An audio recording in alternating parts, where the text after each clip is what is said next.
Hi, this is Dominic from Paphos Life, and in today's film we're driving from Coral Bay Strip all the way to Agios Georgios Harbour along the Scenic coastal route. So let's have the map up. Okay, here's the whole area, and we'll be starting off by heading to Coralelia Beach via Coral Bay Beach, and from there we'll go up to Sea Caves, and then we'll take our way through the Cap St George Resort before finishing at the harbour itself.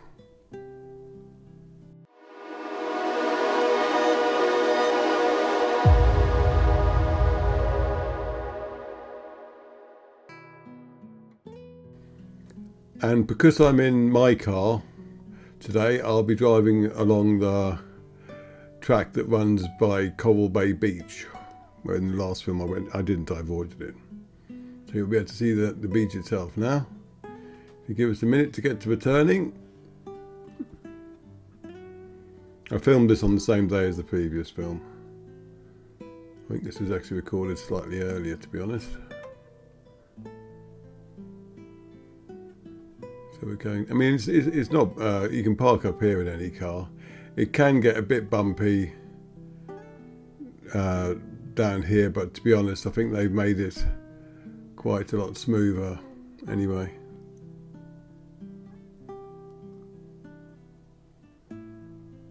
Here's Coral Bay Beach in all its glory. I hope they've cleaned the toilets out, because there's some people on social media moaning about that recently.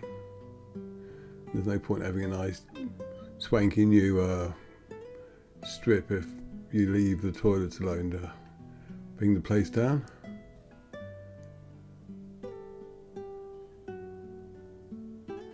You can see the Thalassa Hotel in the distance there on the left. That's opened again now.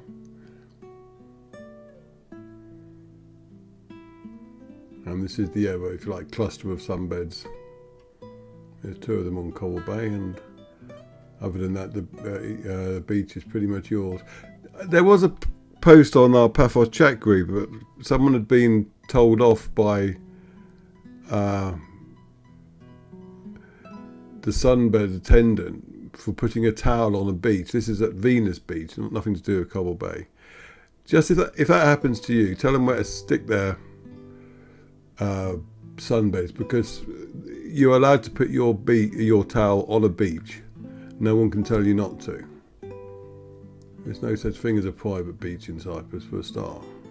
And the sunbed should only take up 50% of the entire beach area anyway. So if he's trying to tell you not to put your towel down, then you can just tell him to get off.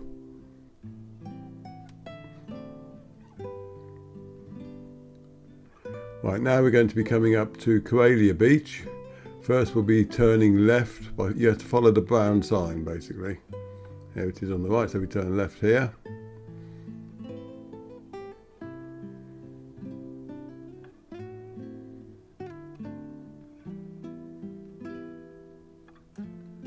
And there's another brown sign up ahead. If you go down there, you'll get to Thalassa Hotel, and there's a little archaeological park down there as well.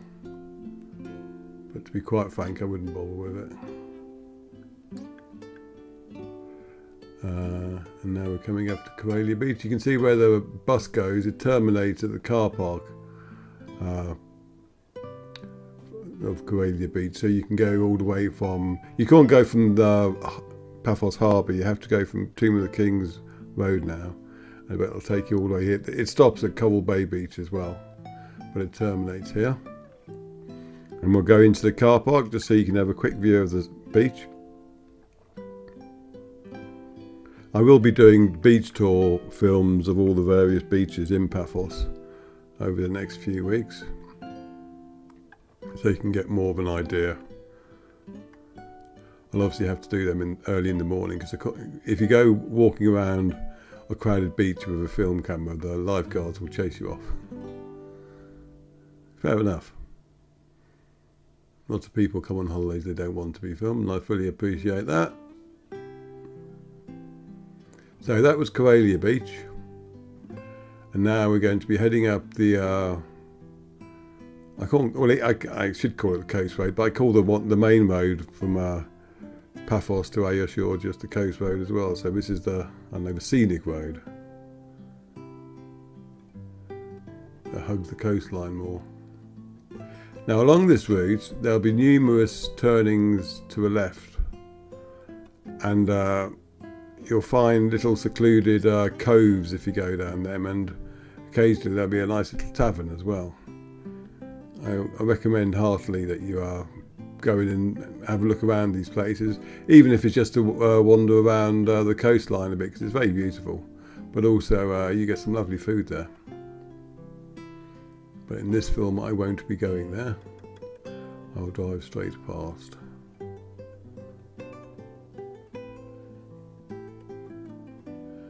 And this is the area, there's lots of banana plantations.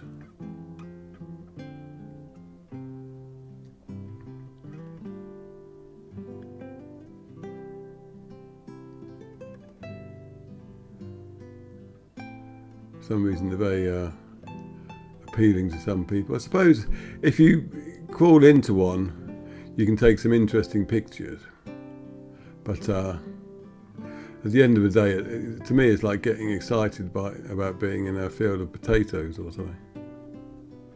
Don't really see the appeal to it, but there you go, each to their own. I remember when I was in Thailand, I think it was, I went to see I can't remember what they were making, but it's one of those tours that you get sent on from the hotel.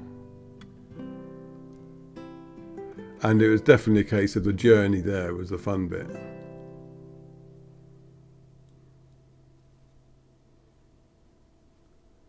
Here's one of the restaurants just on turning there left.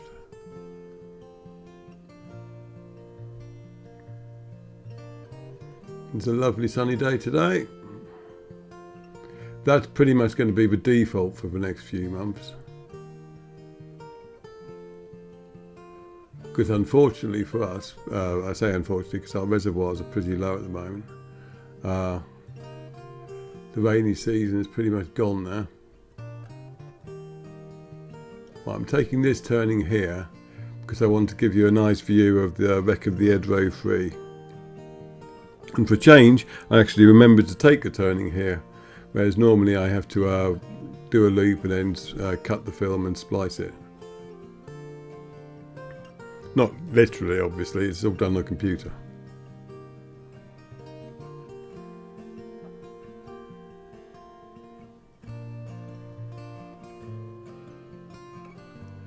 And as we come up to the wreck, you'll see in the distance quite a few ATVs, which is probably an organised tour that takes you to all these various places.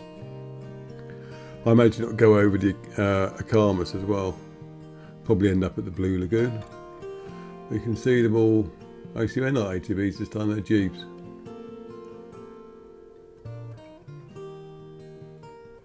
But yes, the wreck of the Edro III. It's been there for a while. No one was hurt when it happened. A lot of people like it. I mean, I think it's a nice tourist attraction. Some people think it's an eyesore, but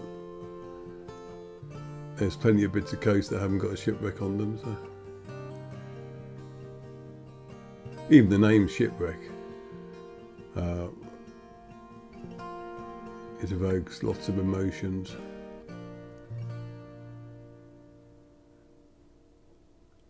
One thing I will say though, be careful walking around the rocks there, because I was reading a post someone had made that actually fallen down a crack and had dropped 3 meters into the sea, and that it was deep enough for them to survive the fall without any injuries. And bizarrely, the reason I saw the post was because while they were down there, they found somebody's phone, and the message was if anyone had lost his phone to get in touch.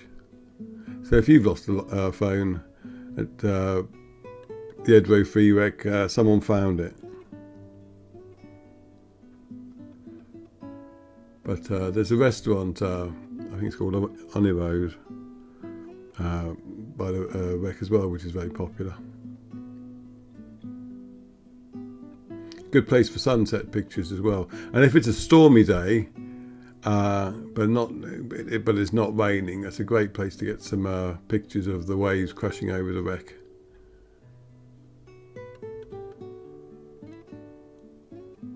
And now we're coming up to, I won't say sea caves itself, because all of this along here is called sea caves. It's an actual area.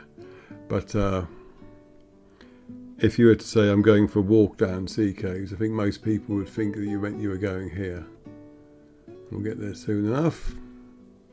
I think every time I drive down here, a new house has popped up.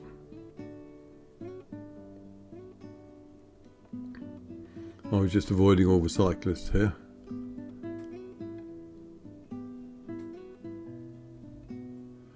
But in the distance you can see some interesting rock formations on the left, and you can walk all around the tops of the cliffs there, all the way up to Cap St George, which we'll get to soon on the road. But you'd park there, or when you get up on the road to Cap St George, there's another place you can turn in and park, which puts you at the top of the cliffs.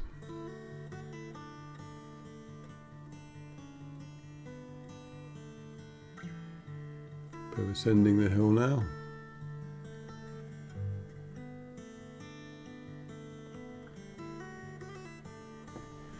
And remember, if you like our content, please do subscribe to our YouTube channel, as it really does help YouTube promote us.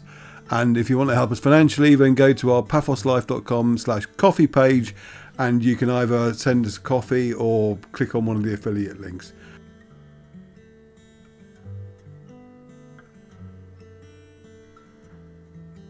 Okay, when you get to the top, you can either turn left to Cap St George or turn right, and it'll pretty much immediately put you back on the main coast road.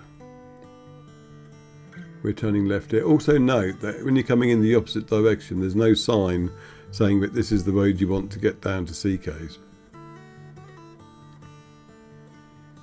So familiarise yourself with the surroundings, so you know which road you need to turn down. Either that or just make a few wrong turns.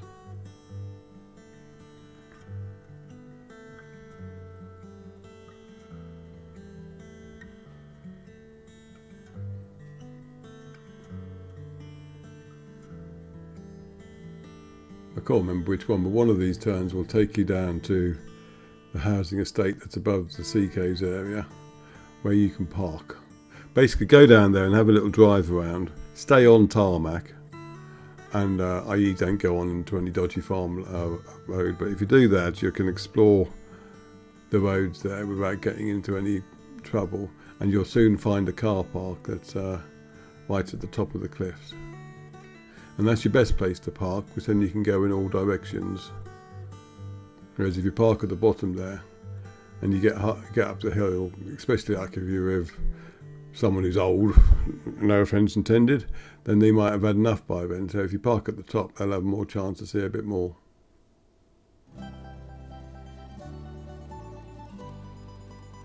Now we're coming up to a rather pretty area, depending on your point of view. Cap St George is a huge hotel and holiday resort that's been built here over the last few years, and it's gradually it's definitely maturing now into a finished product, so to speak. I mean, there's a big hotel to my right, and then down here you have lots of villas and the main clubhouse area. At Christmas time it's very pretty here, because all these trees have got Christmas lights on them.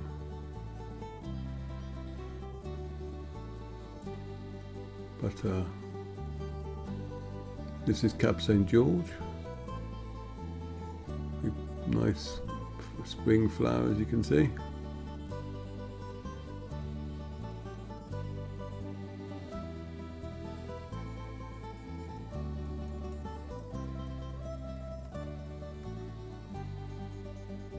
And if you go left here, you come to a little blue flag beach, and anyone can use it, because as I said before, there's no such thing as a private beach in Cyprus. But we're going to go straight on up to Agios Georgios.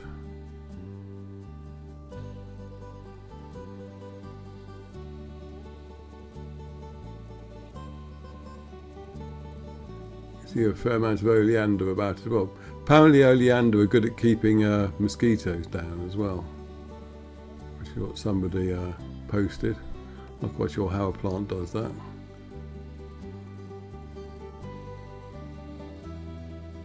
But they do serve a useful purpose, it seems.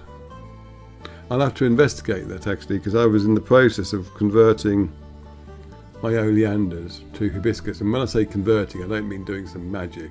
I mean just digging up the oleander, which is no mean feat, and replacing them with hibiscus bushes. Purely and simply because they're a lot more friendly when you need to prune them.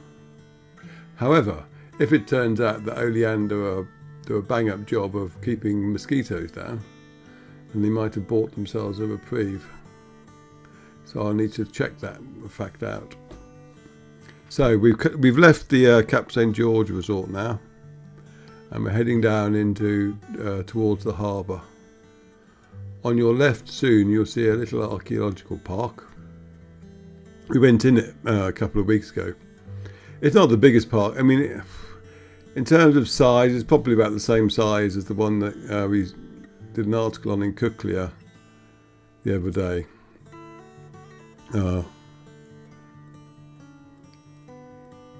If you really want to see ruins, you need to go to the archaeological park in Paphos, because then you'll just see more than you'll ever want to see. There are loads there.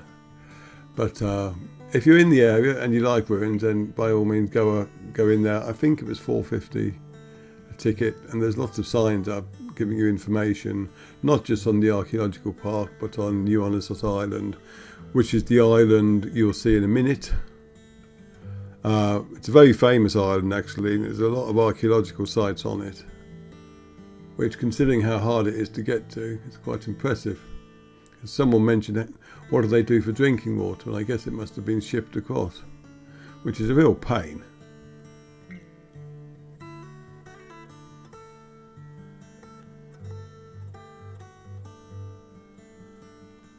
But that's your Onisos Island, you can see. It's a handy place to know for a landmark as well.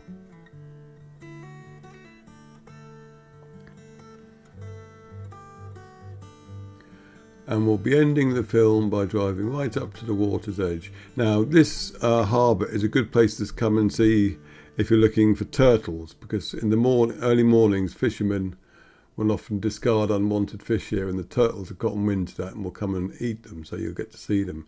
Anyway, take care, and I hope you enjoyed the film.